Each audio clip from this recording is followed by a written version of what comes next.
Olá, pessoas! Vim continuar a leitura desse livro maravilhoso aqui que nós estamos tentando terminar. Tá perto. Feminismos em Movimento. É muita coisa, né? Muito texto, muito verbete, muitas reflexões, muitas maneiras de ver o feminismo, né? Então, por isso mesmo que ele tá sendo um pouco mais demoradinho. E olha que eu tô lendo praticamente todo dia pra vocês, né? Deixando gravado e fazendo quando dá tempo. Aí hoje eu vou ler pra vocês o feminismo pós-colonial. Bem interessante, que tá na página 192, a partir da 192.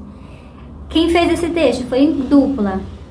Foi Ana Laura Becker de Aguiar, que ela é da área do direito, e a Cléa Aguiar Leite, que é da área da sociologia. Então vamos lá, vou ler para vocês agora. Aí ficou bem interessante a maneira que elas dividiram o texto. Antecedentes anticoloniais, teoria pós-colonial, estudos subalternos, a crítica à essencialização das mulheres e um chamado à pluralidade. Isso aqui é maravilhoso, muito bom. Pode a subalterna falar? Bom demais isso aqui. Epistemologia da perspectiva, implicações do feminismo pós-colonial e finaliza o texto com várias referências. Mas, por hora, vamos lá, vou ler aqui o início para vocês. Feminismo pós-colonial. O feminismo pós-colonial pode ser entendido como um movimento teórico-político engajado na desconstrução e na ruptura da violência epistêmica colonialista, dos processos de produção do conhecimento e dos sujeitas do conhecimento. As lutas anticoloniais e o desenvolvimento da teoria pós-colonial e da teoria crítica feminista proporcionaram o reconhecimento da diferença, da pluralidade das identidades culturais e da autorrepresentação por meio do descentramento e do deslocamento do sujeito universal idealizado. Quem é o sujeito universal idealizado? Quem é? Tais processos substanciam a problematização do universalismo monolítico, concebido pelo feminismo ocidental eurocêntrico, constituído pela reprodução essencialista das sujeitas no feminismo, como as outras mulheres do terceiro mundo e subalternas.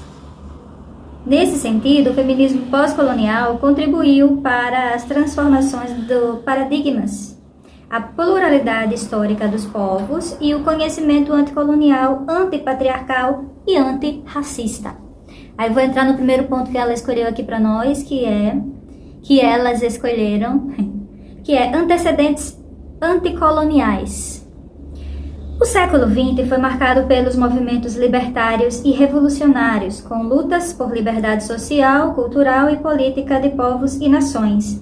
As violências reproduzidas pelo processo civilizador, justificadas pelo racismo estruturante da racialidade eurocêntrica e da expansão imperial da Europa, foram denunciadas pelos movimentos, pelas ciências, artes e literatura, de forma a tensionar as epistemologias hegemônicas globais, com destaque para o movimento pan-africanista, engajado na emancipação dos povos africanos e afrodescendentes em diáspora, no reconhecimento e na autoafirmação da negritude. Como expoente, o poeta e ativista martinicano Aimé Césaire, maravilhoso, que viveu entre 1913 a 2008. Denunciou o pseudo-humanismo de uma Europa indefensável em seu emblemático discurso sobre o colonialismo, publicado em 1950, que inclusive já indiquei para vocês aqui a leitura desse livro, que é esse livro aqui de Aimé Césaire, né? Discurso sobre colonialismo. Então, para quem não viu ainda, dê uma olhadinha lá numa lista que tem o nome Livros e Eu, tá? Indicação de livros. Aí voltando, aí continuando o texto delas, da Ana Laura e da Clea. Ao investigar também o sistema colonialista europeu, o martinicano e anticolonial Frantz Fanon, 2008, página 108, analisou a psicopatologia do negro e do branco, com a publicação de Peles Negras, Máscaras Brancas, em 1952. Mesma coisa, gente. Esse livro aqui também já indiquei para vocês aqui no meu canal, Pele Negra, Máscaras Brancas, de Frantz Fanon. São dois livros, assim, obrigatórios, de Aimé Césaire e o de Fanon, tá? Que a gente precisa ler. Principalmente as pessoas que se importam com o movimento antirracista, né?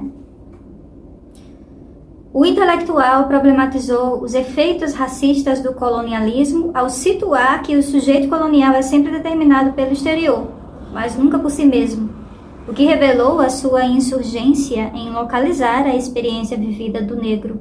Assim ele afirmou por sua última prece: ó corpo, faça sempre de mim um homem que questiona. Fanon, 2008, página 191. Podemos dizer que as lutas anticoloniais engendraram a perspectiva anticolonial em que a insurgência do sujeito colonizador desestabilizou o sistema hegemônico referencial material e simbólico de dominação e exploração colonial. Aí depois dessa introdução, a gente vai entrar num outro ponto que elas escolheram, que é teoria pós-colonial / estudos subalternos.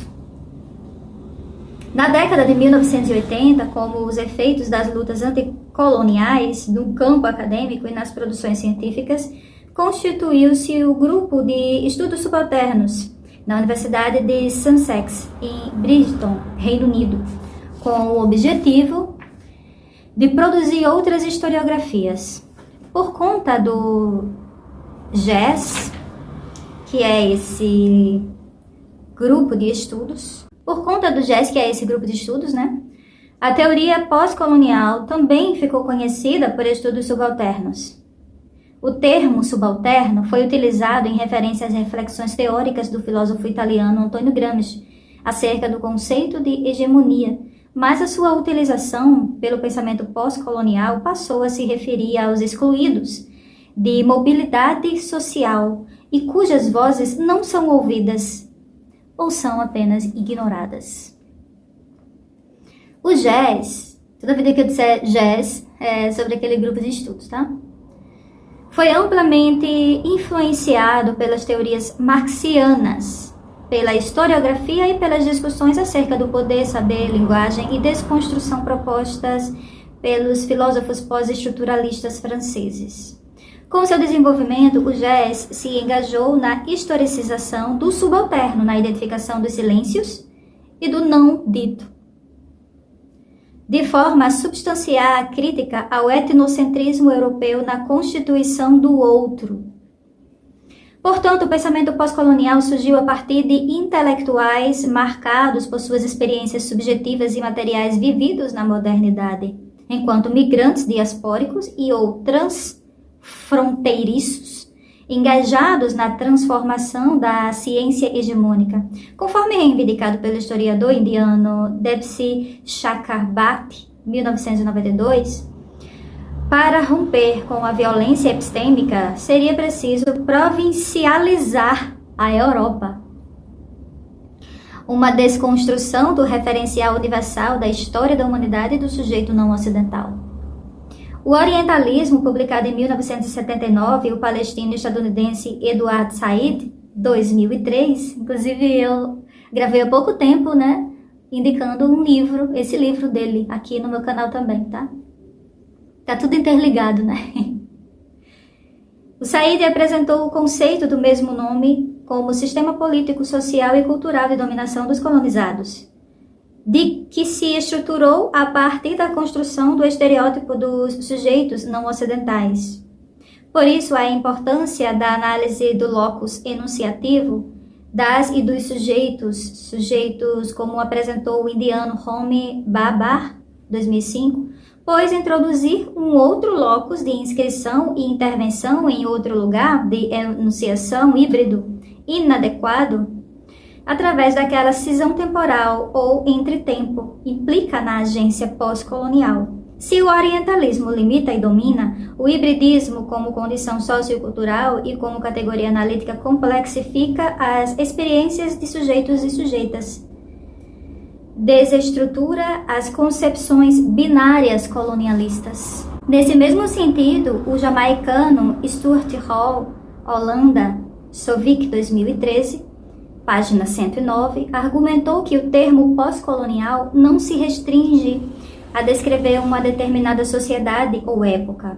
Ele relê a colonização como parte de um processo global essencialmente transnacional e transcultural, e produz uma reescrita descentrada, diaspórica ou global, das grandes narrativas imperiais do passado, centradas na nação. Dessa forma, a perspectiva pós-colonial influenciou muitos pensamentos, incluindo a teoria crítica feminista.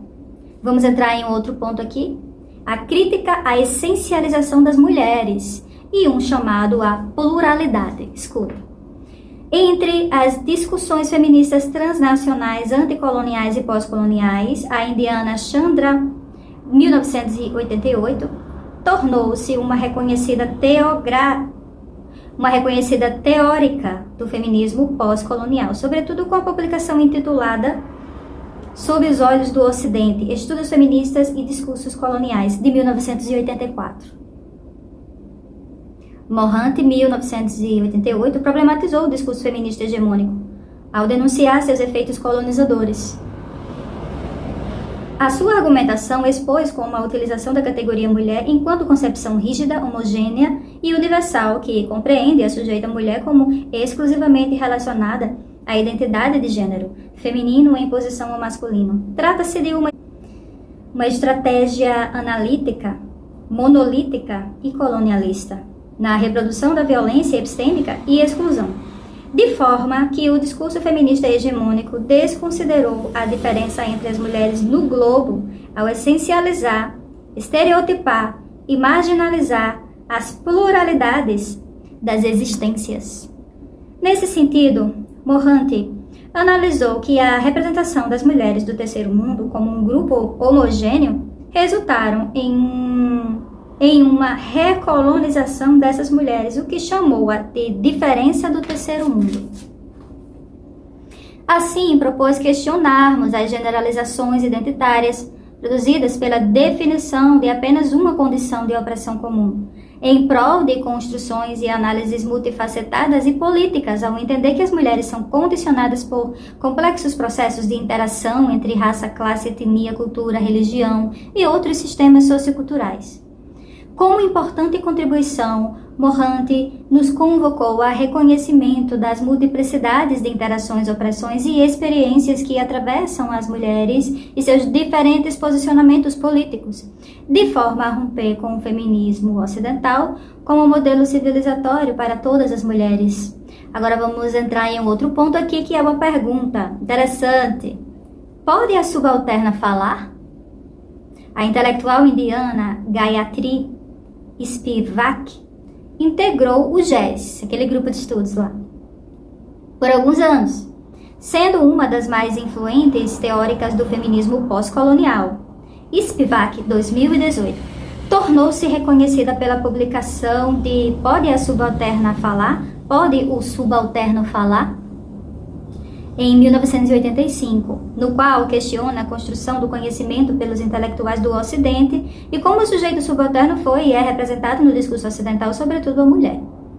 Ela analisou criticamente os intelectuais franceses pós-estruturalistas, que afirmavam representar e interpretar os subalternos. Segundo Spivak, 2010, Spivak ou Spivak, não sei onde é o acento fonético, mas é isso. Eles não reconheceram as contradições constitutivas dos desafios de falar sobre pelos,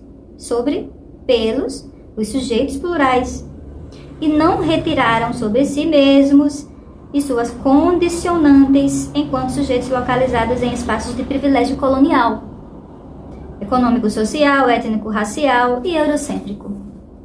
Além disso, não consideraram as diferenças e disputas internas entre os grupos subalternizados. Spivak, 2010, refletiu sobre a questão da mulher e a prática de sacrifício das viúvas, sati em sânscrito, abolida pelos britânicos desde 1829.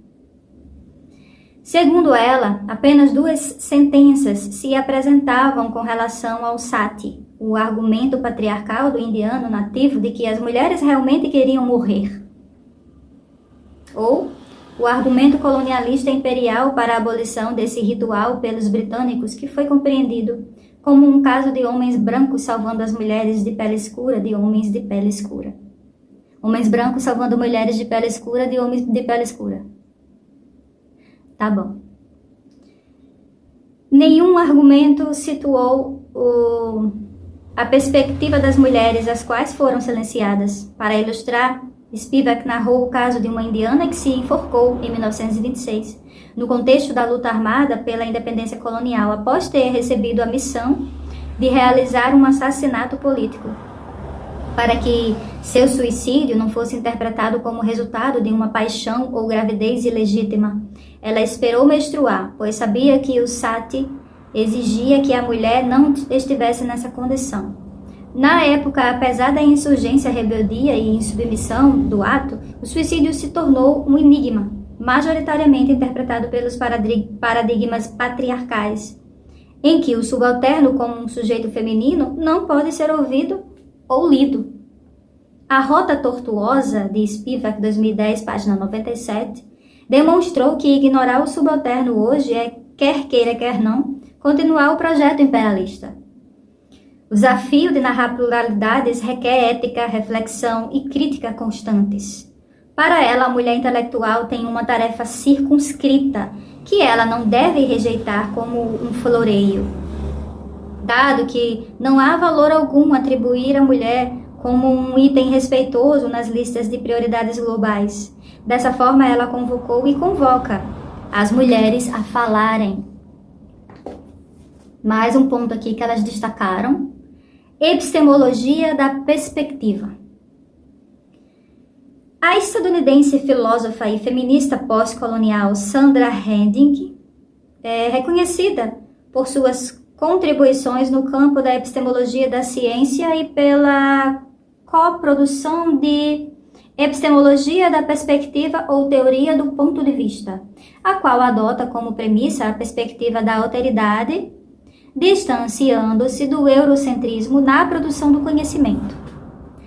Ao dialogar com Spivak, 2010, e outros intelectuais, Harding, 2019, desenvolveu uma perspectiva teórica que entende que a produção científica é resultado do conhecimento localizados e do engajamento interessado dos intelectuais, que devem reconhecer a sua perspectiva localizada, localizando seus interesses e seu lugar na história, na cultura e na sociedade, assumindo e explicitando os seus condicionantes. Nesse sentido, reconheceu que não há neutralidade em quem produz conhecimento, mas há a possibilidade de se explicitar de forma ética e precisa as condicionantes que atravessam pesquisadoras, pesquisadores, o que nomeou de forte objetividade. Para Harding, 2019, não é possível ser neutro, mas é possível ser objetivo diante da adoção da postura ética e engajada, assumir o lugar que fala e suas condicionantes, além de empenhar um exercício de autocrítica e reflexão contínua quando aos efeitos da pesquisa. A epistemologia da perspectiva oferece uma lógica de questionamento científico que é orgânica e fluida, que permite criar ciências exercidas a partir do baixo. Aí um outro ponto aqui para finalizar: implicações do feminismo pós-colonial. No Brasil e na América Latina e Caribenha, o pensamento pós-colonial influenciou diferentes correntes, com complementações, críticas e rupturas epistemológicas, as quais foram propostas principalmente a partir dos estudos culturais, étnicos centrais, étnico-raciais e do grito decolonial, descolonial, latino-americano, ao forjar a colonialidade como sistema de dominação eurocêntrico.